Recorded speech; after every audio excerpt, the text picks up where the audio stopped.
The gospel text of today is taken from Matthew chapter 23, verses 1 to 12. Matthew chapter 23 is a chapter which begins to speak about both how we must manage from within and how titles that we might use can be a block to our going to God.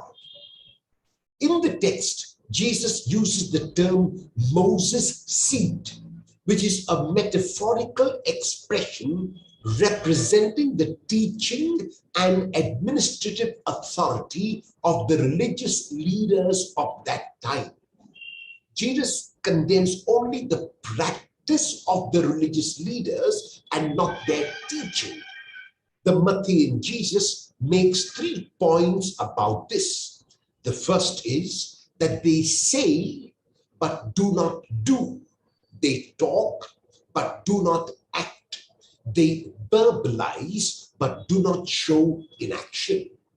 The second is that they burden others while failing to act themselves, which means they expect others to do, but they would not do and would not show by example how it must be done. And the third is that they act for the wrong reasons, namely to make an impression on others, to impress others, and to show off.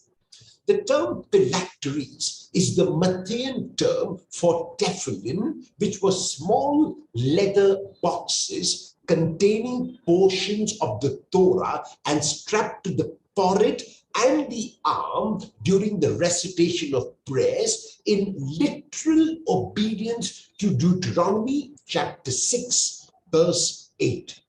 The tassels were attached to the prayer shawls, and the most important seats in the synagogue refer to the place of honor at the front facing the congregation, occupied by teachers and respected leaders.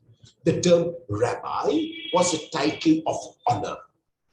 The point that the gospel reading of today makes is that there must be a correlation between our words and our actions.